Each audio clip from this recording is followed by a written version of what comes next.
Hello everyone, welcome to SW News. In fact, welcome to this 8:30 show in which we go live. We talk to experts about different topics.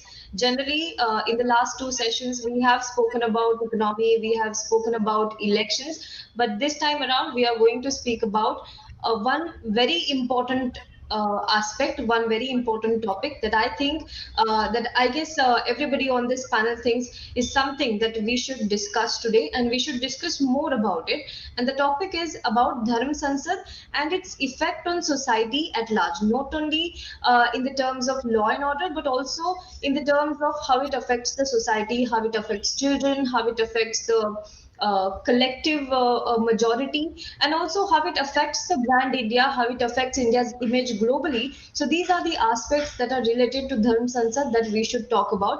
And today, to do so, we are joined by Tarun Chauhan. You know him already. He has appeared on our channel for several times, and he's a brand strategist. So he's going to talk about how the image India, how the brand India has been impacted due to the incidents of Dharm Sansad. We are also joined by Professor Ram Punyani. He has been IIT Bombay professor, and currently he also speaks about a lot of current issues in India, especially he debunks the hate cases in India, and especially he talks about incidents where say Hindu-Muslim polarization is done, or any kind of religious polarization is done, and he is the one who talks about it. He talks about peace and the idea of India in general. And we are also joined by our managing editor, Mr. Sujit Nair. So before wasting any time, let me straight away go to Professor Ram Punyani. Ram sir, we have seen the incidents of Dharm Sansad, from calling for genocide of a particular religious community to now calling for an entire Hindu Rashtra, and then there are hate speeches against a particular community. There are calls of violence in Dharm Sansad. Can we really call it a Dharm Sansad? Yeah, if you permit me, I will, because recently we celebrated Netaji Bose's 125th anniversary. So I was reading some very interesting thing, and that was that Netaji writes that Hindu Mahasabha is using these saffron-clad sadhus to propagate for their electoral purpose. And this is a insult of Hindu religion. This is what Subhash Chandra Bose writes. And the way actually dharma, religion, or dharma as it is called here, is understood is basically something which teaches you to love the human society, as we call Vasudhaiva Kutumbakam. We love of talk, and we love of peace and harmony. Now, wherever these such talks are there, I don't think it has anything to do with our morality. Morality which spans from Lord Buddha to Kabir to Gandhi to Maulana Azad. So this is totally against that type of a culture which these great people have contributed. Now, these Dharma Sansads, which first, of course, it is a misnomer. They are basically Adharma Sansad. They are the hate creating organizations or conclaves where, without any fear of constitution, without any fear of the moral values of the religion, people are spewing hate, and that too in the very worst form. So your question that whether they can be called Dharm Sansad, my answer is they are not Dharm Sansads at all. They are hate spreading conclaves which we don't need at all. Hmm. Sujit sir, I would like to ask you this question. As Professor said that this is something is very unconstitutional, but still it is happening. Also adding to it is the lack of willingness of the administration, of the law enforcement authority, to strongly act against it. How does that is seen in the public perception? How does that affect India when something that is unconstitutional happens, but still the authorities are not very pro in taking action against it? Thank you, Arti. For starters, I'm privileged to talk with Professor Punyai, so that's a Thank great you. privilege. Thank you so much for Thank you. being there, Tarun. As always, thank you for coming in. See, what is the problem, Arti? And I think Tarun can express this much better. But you see what the problem is. you do this kind of sunset, you spread this kind of message, what's going to happen is the world is watching us. And when the world is watching us, the chances of people coming and investing in India goes down. The chances of people setting up businesses in India goes down. So all this thing about made in India, make in India, be in India, do in India, and all of that, that's not going to happen. So the biggest problem, if you look at it from a practical economic problem, see social problem, like Professor said, there is. I mean, that's there, and that's big. But I'm talking about sheer commercial practical problem. When you do all of this, nobody's going to come and invest in India. If nobody's going to come and invest in India, your job situation will remain the way it is currently. You will still have unemployed youth, and you will still have an economy that's tanking. So if you want to revive the economy, you want to have youth getting jobs here, you need to stop this for for their sake, for the economy's sake, for to ensure that there is food on the table of people of this country. For their sake, you need to stop this. Number one. Number two is, you see, all this are done for short term political gains. All these are done with the intention of seeing an election in the front, and an absolute a strategy of polarization. But what is happening is, from a long term perspective, this is causing a hell of a lot of problem. You see, again, I would like to, again, I think Tarun would be able to speak more on this. But the fact that we have more disillusioned youth in India more than ever. Even the World Economic Forum has said that amongst the five top risks that India is facing currently is the fact that we have disillusioned youth. What is disillusioning our youth? These kind of sunsets, these kind of narrative that is being spread. So that's the major point I see, Aarti. Hmm. Tarun said, as Sujit has said, that this rampant hate, how does, and no action against people who are spreading this kind of hatred, how does it affect the brand India? First of all, it's an honor to be on the same panel with Professor Punia. I follow him very closely, so I listen to a lot of his Thank you. narratives, and they're absolutely interesting and extremely insightful. Thank you so Sujit and much. I, we enjoy working together. Now, let me try and answer your question slightly differently, because your question is very specific. How does it Hmm. affect brand image or imagery of brand India? Yeah. Uh, let me give you a little example. When there was a cockroach in Cadbury, Cadbury struggled to come back as a brand.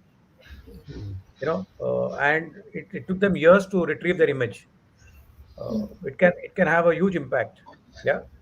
Now to take it a little forward, if you look at the top 7 or 8 global superpowers, what is the common binding factor of the superpowers? They are normally in the top 7 or 8 countries in the world that win Olympic golds. Yeah, because those countries celebrate what we call excellence.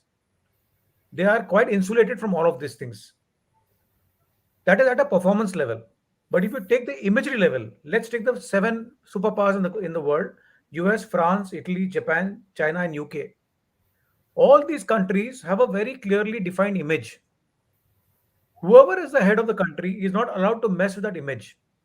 US is about consumerism, France is about fashion, Italy is about design, Japan is about processes, China is about manufacturing, and United Kingdom is about tradition.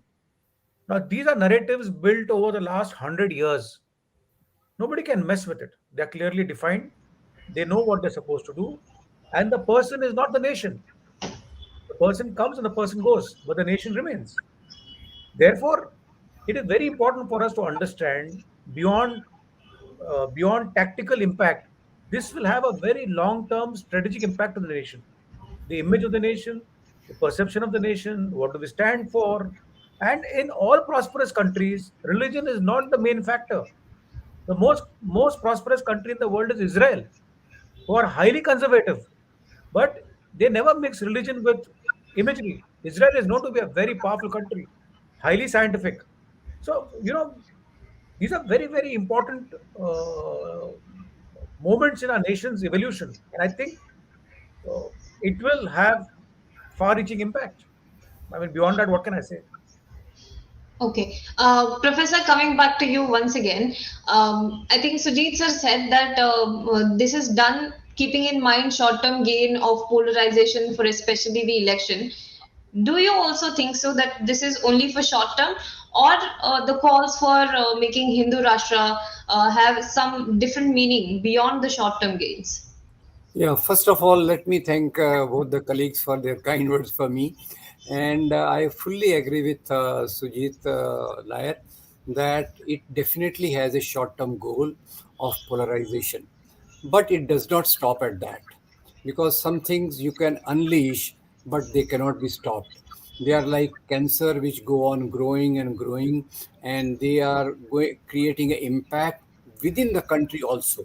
Because when we are talking of branding of the country, we had the brand of Gandhi for some time, we had the brand of Nehru for some time, where religion stood as a private matter and development, industrialization, despite their flaws. I'm not saying anybody is perfect, but with these type of things in the community, certain communities are going to get feel very intimidated. Their ghettoization will increase. With ghettoization, backwardness will increase, and definitely a large section of majority will also feel that what is this happening in our country. And as Sujit Nair very correctly pointed out, that international branding is one. I think within the country also, our social harmony will be very much damaged. And I personally believe, and I think it is right, that unless there is harmony in the society, the country cannot develop at all. And so short term goals are there, but it has long term, deeper, damaging consequences on the development and branding of the country. Just last point I will make, that with these type of things happening, those people who are studying genocide effect, things in Rwanda, they are already ranking India on the eighth stage of that.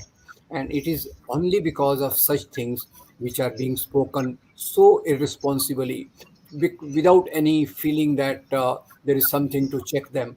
And the biggest problem is that I think Mr. Sujit Nair pointed out that those people who have to reprimand them are deliberately keeping silent. And I think that is a big problem.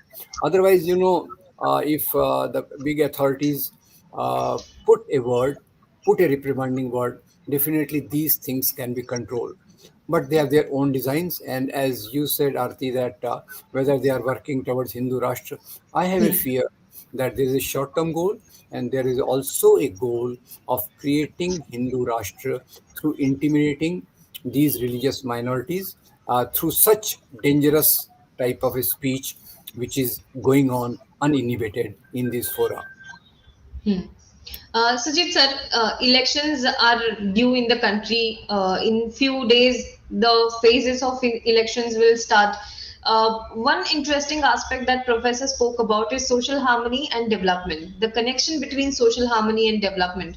What do you think? If there is if there is no social harmony, can the development happen? Arti, the professor is so right. The professor is so right because you see, there is a research which Bristol University of Bristol had conducted, where they said that if the country has to develop, there has to be social harmony. Where there is no social harmony, there is no development. Well, this is not rocket science any which way, but it is a fact. Secondly, that research also said that there has to be religious harmony. There has to be a concept of secularism where religion is a very private affair and not a public affair.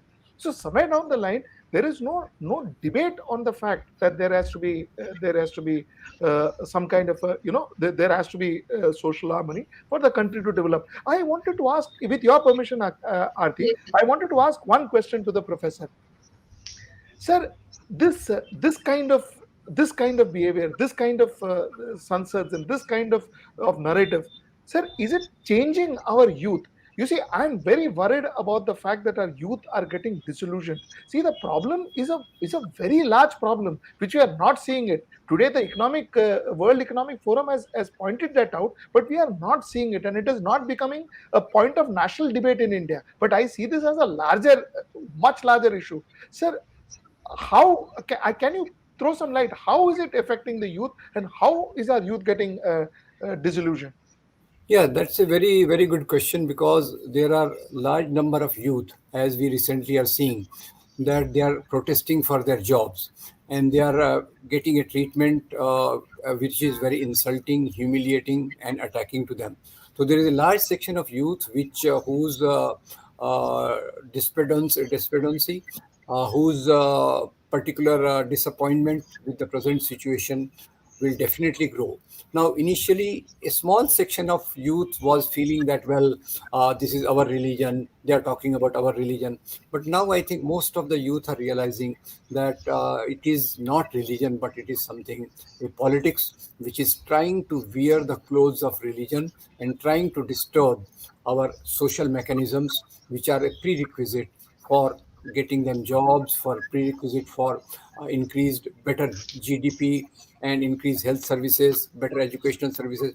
But to this, the last point I will add is there are some small section of youth who actually will go the other way around and try to pick up from this hate language and try to intensify their goals also. As we saw 3 4 young people creating those dirty apps, Bullies. Sullibai and Bullibai. So it will have majority of the youth, I think, will get further disillusioned. But a small section of youth can go in the wrong direction of that hatred, which will further intensify the problem. Hmm. Ar- Tarun sir, Arti, with yes, your permission, can I ask one more yes. question to Tarun? You see, Tarun, you know, in our younger days, not that we are old, we are still young, but in our younger days, remember the way India was seen in international conferences, the way India was seen whenever we go abroad or in conferences. There has been a change in the way we are looked at. Do you agree to that, Tarun? And if that is the case, what is that change that you are seeing? So I'll tell you, I am a product of the economic liberalization. I started working on the day when Manmohan Singh presented the first finance budget as a finance minister of India, later around the same time, maybe a couple of years later. I actually saw personally India evolve from being a mixed economy to a highly industrialized economy. And there was prosperity everywhere, there was richness everywhere. And when you went anywhere in the world, everyone said, "Oh, you're from India? Wow, things are happening there." So it started with P.V. Narasimha Rao, then Atal Bihari Vajpayee carried it through, and then Manmohan Singh came and did whatever he did. So the continuum was fantastic. The continuum was growth, positive, prosperity, wealth. The priorities were very different. In the last 7 8 years, I think the priorities have changed. That is the problem. When we have a sinking job market, we have a sinking economy, we have a sinking GDP. My fundamental question is: who are the people who are going to manage it for us? Are they bright? Are they good enough? Will they be able to solve our problem? I don't get those answers. I just don't get those answers, and that is the biggest fear. That's a really big fear. Absolutely. I don't even see the people who are going to answer these questions capable of answering them. Okay, but then if on the one hand, such incidents are happening, as Professor said, that some people, a section of youngsters may fall for such incidents, there are a huge chunk of youngsters who are getting disillusioned. So, what responsibility does the authority or the government have to, kind of make that disillusionment go away? Arti, the answer is very simple. I'm sorry, Professor, I want to respond to this. Okay. Please, please, Arti, here. the answer is very simple. You need to get people back in their jobs. When someone goes to work from 9 in the morning till 6 in the evening, he has no time to do all this. The biggest problem is when youth are sitting at home, they need something to do. They need something to kill time. These, these are these are these are distractions that are distracting youth from what they're meant to be doing. A 24-year-old is supposed to be at work, not sit in some Dharma Sansad. Hmm. The professor would like to talk. Yeah. Yes. Yeah, I think what Tarun and Sujit Nair are saying both are very valuable points. I only want to add this thing that as Tarunji was pointing out, that those in the driving seat, what is their particular goal and agenda? So unfortunately, I feel unlike the earlier times of Manmohan Singh or Atal Bihari Vajpayee or this thing, currently they are more blinded by the agenda of Hindu Rashtra. That's my fear. That's why everything becomes secondary. Primary is that you work for the agenda where minorities can be marginalized. In my understanding, even Dalits and women can be undermined. That seems to be mainly guiding them. That's why, if you see, I don't know much about economy, but the rich are getting richer. Few of them. But if you see the large sections of society, their poverty is rising abysmally, and the living conditions are becoming absolutely difficult for average people. So, question is because if anybody with little economic and understanding of economy and this thing, they know they can very well understand how to modulate these things. But because Absolutely. those in the driving seat are totally blinded people. They come from a particular ideological background, and it is to fulfill that ideology that they are not caring for the social amity, which is the ground foundation for the type of development we want to see and the type of branding which we should be having in the world. But Sujit sir. Tarun, I just want to add to what Professor is saying. Arti, the strength of any good nation is the power of its middle class. If you have a good middle class, you have an educated middle class, you have a prosperous middle class, a lot of your social evils go away. The problem in most African countries is they don't have a middle class. They have rich and poor. At the rate we are going, we're heading there. Right. very valid point. Very That's a valid point. very strong Aarti, statement. I want to ask one question to the professor. Professor, you have seen youth more than all of us. I mean, you're dealing with youth more than the three of us. Tell me, I mean, tell me, has there been a change in the attitude of youth pre 2014 and post 2014? Has the attitude changed? Definitely, there has been a very negative change in the attitude of the youth because of the type of signals they are getting. And because earlier, what my experience was, youth was aspirational as far as their professions are concerned, as far as the social issues are concerned, as far as the welfare of the countries are concerned. So, because as Tarunji pointed out, that now many of them are just having nothing to do, and that creates those type of youth which create those dirty apps which we have mentioned, and the other youth are getting very frustrated that we worked so hard to come to IIT, we worked so hard to get to this particular courses, and what is our future fate? So there is definitely a change in the attitude of youth, and which is not in the positive direction.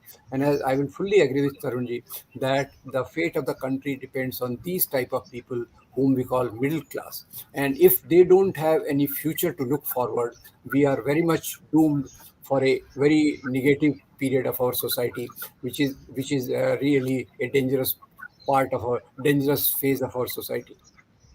You know, the Ati, if I may add what Professor said, and he's so right in what he's saying. You see, the problem is not just about it's not just a social problem anymore. It is the problem of existence. It is the problem of changing the entire society. It's problem of changing the economy of the country. It's problem of the direction in which this country is going. So it's a far larger problem. You see, Dharma Sansad and all of this, whatever has been discussed, it's about, okay, he said this, he should have been arrested, he should have been, of course, all that is right. But what is absolutely wrong is this is possibly going to pull us back to 1918, maybe 1912, 1909. I don't know. It's going to take us back maybe before that, because India in 1970s, 80s, 90s were very progressive. We were very tolerant as a country. I mean, we had our own skirmishes and all that. Nobody denies all that. But the fact is, overall, there was a lot of Unity. tolerance. Tarun, I want to ask you a question. You see, when it comes to leaders, see, these were leaders, Tarun, we grew up admiring. Okay, Mahatma Gandhi is a leader. At least I grew up admiring. Okay, to me, he was. I revere him. Even today, I revere him. Same Okay, here. absolutely. Chhatrapati Shivaji Maharaj, Dr. Baba Sahib Ambedkar, these are people we revered. They may have their own internal differences and all that. See what happens if these these great leaders, if their name is tarnished, if that inspiration figure, if you cloud them, what is going to happen to the youth, Tarun? They're being misled. I think one of the most septic things in life to do is to tamper with history. I think it just smacks of a lot of arrogance and ignorance. I mean, how do you, in what shape are you to sit and criticize Mahatma Gandhi? I mean, you have to be really, really sad as a human being. Yeah, I was listening to Bose's son speak on another channel. What a fabulous interview he gave about Bose. It was. I had goosebumps. What great big people these were. Huge, humongous, well-educated, complete men. I mean, historically, India has produced absolutely brilliant men, and that has defined India's nature, structure. It's defined our narrative. It has defined our fabric. It's very easy to break it. It's very difficult to build it. I mean, breaking anything is damn easy. It doesn't take too long. It takes a lot of hard work to build something, and these men have built it over hundreds of years. You can't Professor, just you can't just keep blacklisting, black labeling things based on your limited information and knowledge. It doesn't work. Professor, how is it changing in the academic scene? How is this? How are we changing narratives in the academic scene? Because obviously that too is changing. See, honestly speaking, I am quite a retired person now. I am not in a active touch with academia, but what feelings I get that in academia also there are a lot of people who are under the influence of this sectarian ideology, which promotes this type of things which lead to Dharma Sansad. Sorry to say that, but in academia also there is a definite shift towards sectarianism, towards promotion of negative sentiments. And just to add to that, I think Tarun was so right in saying the way they have been mauling with history. And same example of Subhash Bose I saw, they tried to create as if Subhash Bose was and Gandhi had a rift. And I ultimately read that Gandhi called Chandra Bose as patriot of patriots, and Subhash Chandra Bose calls Mahatma Gandhi as the father of the nation. Subhash Correct. Chandra Bose and Nehru, they tried to create a rift, and there is such a lovely letter from Subhash Chandra Bose that Jawaharlal, you take care of your health, you are so valuable to us, and all that. So these things are being converted into downgrading, demeaning the image of our best brands which we had. And as Sujit Nair said, best brands we had was Gandhi, Nehru, despite, of course, he can be also criticized for 100 things, but he was a real great person. So demeaning, putting them down by such a type of a abuse of history is very much rampant, and that is adding to the negative atmosphere in the society. I think there have been few questions from our viewers as well. So I'll take one question. The question is from someone called Peace. I think the username is Peace. Professor, I think you can answer this question. If the Dharma Sansads are calling for a larger Hindu Rashtra, the question is where would Dalits find them in the Hindu Rashtra? Actually, if I want to share my understanding at a deeper level, Hindu Rashtra has two goals. One goal is very obvious, which is everybody can make out, is the marginalization of religious minorities. And the second goal is to push back Dalits and also women. Please note this point, to push back women and Dalits to the secondary position which was prevailing in 19th century or 18th century. So if Dalits definitely will have no place of equality, for which Ambedkar, Jyotirao Phule, and even Mahatma Gandhi struggled so hard. So it is not only Muslims and Christians who will be affected, it will be Dalits, and also please note, Aarti, it will be women also who will be finding very tough to get the feel of equality. I think we have one more question from Parmeshwari Bhagwat. Sujit sir, I think you can answer this. That not Yes. only youth but also the school children are also being manipulated by this kind of propaganda, and due to which they are also more affected with all this hate being spread through videos. They use Facebook, they use YouTube, and this kind of content is not censored as much as it should have. Yes, that is absolutely correct. In fact, every Fenetism starts with youngsters. Fenetism starts from there, and that is how it grows, and that is how it spreads in the society. It is pretty sad that it is happening in our schools. It is pretty sad that it has been allowed to happen in our schools, and there are certain videos that comes out. I don't want to talk about it because I don't want to give push to those videos, but there are certain videos. If you see, it reminds me of the olden those Islamic State kind of videos where Right. you talk about hatred against particular community and so on and so forth, and that to my kids, small little kids. It is absolutely sad. You see, somewhere down the line, I think as parents, I think as Indians, it is our responsibility to ensure that we protect our kids, we spread the knowledge of secularism, we spread the word of secularism, like what professor is doing here, and the kind of a lot of us revere him because of that, because one has to do this. One has to spread the concept of brotherhood and love in this particular society. That's the only thing we can do, and that's the only thing we should be doing, because if you don't do that, then ultimately you will feel that this entire thing is going to spread like wildfire. See, good things is very difficult to spread. Bad things spreads like this. I remember, Professor, with your permission, I will Please. just tell you a small story. There was a very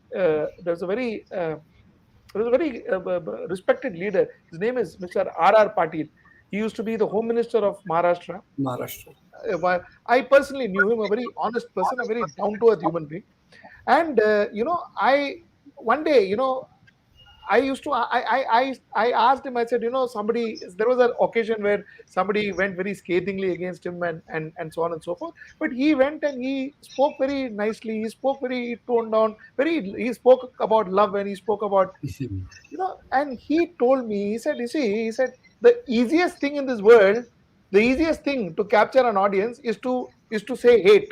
If I go give two galis in a public forum, I will get 10,000 more audience, maybe a lakh of them I'll give. But believe me, nobody will vote for me. Even if I speak love, and even if I have 1,000 audience, let me tell you, those 1,000 will be 100% voting for me.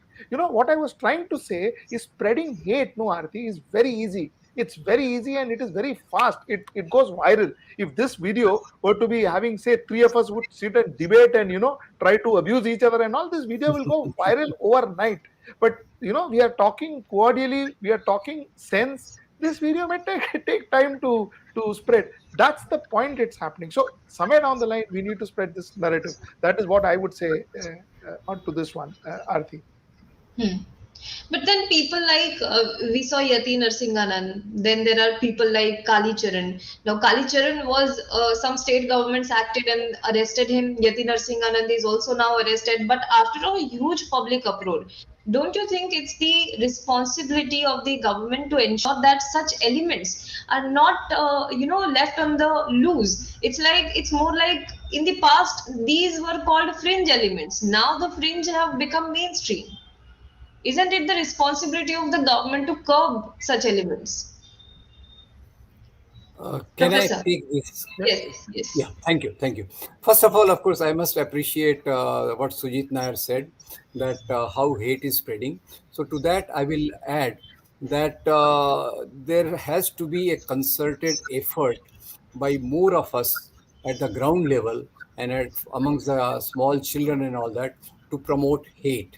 We have enough things in our cultural heritage, starting from Gautam Buddha to Sufi tradition to Bhakti tradition to Gandhi to Maulana Azad, which is not reaching them. Believe me, you, that today the only thing which is reaching them is the language of hate, and that has been a deliberate design of certain organization to do that. Now, that was just to add to what Sujit Nair so nicely put, the fear which we have. And secondly, Arti, what you're saying, I think this type of Yati Narsinganans and Kali Charans come up only because they know that serious action will not be taken against them. They know that those in power may subtly, silently, secretly approve them. That is my feeling.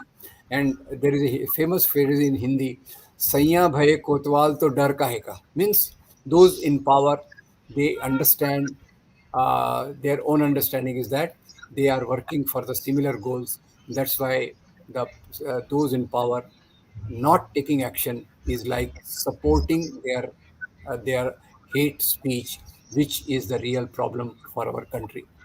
Hmm. So As a sorry, yes, yes, sorry. sir. Sorry. Can I ask a question, Arti? Yes. Just Tarun, how do we send the message? I mean, you're an advertising guy. How do we send this message of peace? How do we get back our society? How do we talk about peace, brotherhood? What do we do for that? What do you recommend?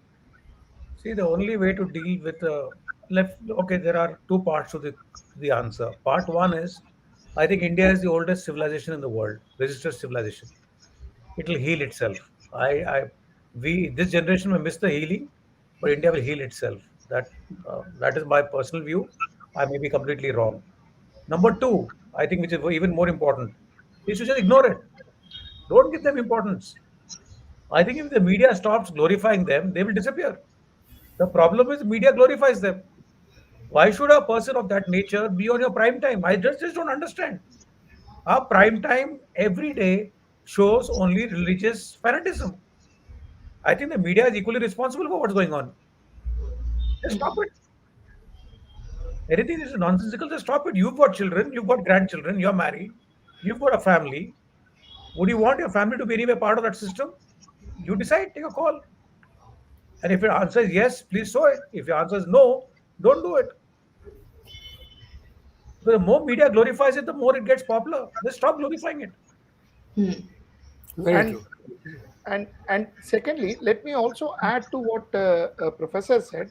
You see, and what you said, Arti, is, you see, when you're arresting these Narsinga nuns and Kali Charans and all that, you see, you're making them heroes. They are Yeah. becoming larger than life. They are Hmm. becoming martyrs. You see, they go back to their respective wherever, and they play martyr. They want it. Do you see it? They want That them to be guy, arrested. Sujit, one of Please. those guys got arrested in Bhopal. Okay, I don't know his name. And he's telling the cop, I will take care of your family and your wife and children. He's threatening the cop. Correct. And the news channels are showing it on prime time. I mean, what is going on? Why would you do stuff like that? Correct. So that's the point. That's the point. I was we were all were trying to make. This is where when it comes to restraining, when it comes to to show that the government is not going to allow all that. This is how it has to be. Until such time it doesn't happen, this will go on. These guys will become heroes. There are so many people who follows that nursing Anand is not funny. And Just in Arti. fact, the They were following a funding, Punjab guy also. The guy who's yes, Sorry. currently that Punjab guy who's in jail currently. They were following him also. Oh Look what he yeah, turned. that Ram Rahim. Yeah. Yes, oh, Gurmeet Ram Rahim Singh Gurmeet Inside. Ram Correct. Rahim. Yes. These are all Can the I add same one point? fellas. Can I add one point to what yes, Tarun said Please, so please, yes. nice? sir. Please, sir. Please. See this what you talked about media. Unfortunately, what happened that a large section of media. I'm not talking of HW News, which is doing such a wonderful job, but a large section of media is being controlled by those sections who are in alliance with this politics of hate. That is my understanding. Now, I don't know. Some people may call them Godi media. I'm not trying to lump all the media in one, but there is definitely a section which does it, and they understand the implications or not, I don't know. But this is what the media policy is, because of the control of particular sectors who are sympathetic to the present political dispensation, where hate is a central instrument of their projection further. Absolutely, Professor. This is one thing that I was going to end this topic. I was thought that I'll make it, the last part of the topic, media. You see, media is doing a absolute irresponsible job, which I never thought would happen. Because once upon a time, sitting in a studio and abusing somebody, saying that, hey mullah bet, and all, couldn't even be thought of. One couldn't even envisage that such a thing could actually happen. But today it's happening in prime time. And this prime time is now what the country is consuming. So the part of the media is becoming an important part. I'll have two questions. One I'll ask Tarun, and one, of course, I want to ask Professor. Tarun, first, why do you guys advertise in this kind of media, Tarun?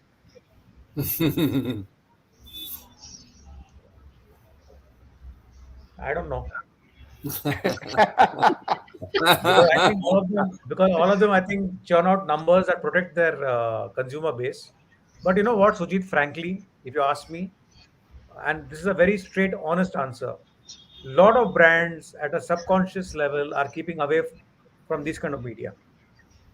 Mm. You will not Okay. see, you will see a lot of good brands not on those platforms. Mm. It is quite clear. I mean, you don't, you can go and do your audit yourself, put on any of these channels, and you'll only find a lot of regional and sub-regional brands on those channels. You will not Mm. find big international brands. You will not find national brands. They're not there. They are. I mean, nobody. I want to sell my shoes. I want to sell my socks. I don't want to get into controversy. Yeah? Why would I want to get into it? I have my own life to lead, and I'm in And 140 countries. Sujit, I'm in 140 countries. If I'm correct, not in India, it's okay. For a correct. multinational brand, I'm in 140, 50 countries. Yeah. If I'm not in India, it is okay. But I don't want to get into a messy situation. Mm. Correct, correct. The brands are taking their own decisions, and you will realize, you do an audit, you'll realize. Hmm. So I think the shift is happening among the advertising class as well, where they are not getting into any kind of media that may be aiding or somehow supporting the hateful stuff that is happening. Look at the sponsors, you'll know. Pick up any of these channels, look at the sponsors who are sponsoring the programs, you'll know. Mm. Uh, Sir, I want That to is why, ask you, sorry, Sujit, last point. please, That is please, why please, please, please. a lot of companies go on to sports. Mm. Hmm. Why are sports brands platforms attracting so many sponsors? Correct, Nice and neutral, there's no headache there. Politically neutral, yes. Ah, Hmm. correct. Absolutely correct. Sir, Professor, the biggest problem is brands like ours do not get advertising. Nobody advertises with us either because Mm. people are wary of advertising with us, possibly for some kind of a backlash that we get, and that's the point. Today, thank you so much. I think we had a very, very fruitful discussion, Professor. Thank you so much for joining Thank us. Arti, I am ending the show, you have to end it, so sorry. I, Thank No, you, I everybody. think yes, the last point that we have already made here, that such kind of hatred, is not good for the country, because not only in the perspective of the society, and the destruction that it causes among the youth in the society, but also as an image of India globally, it has a lot of ramification for India.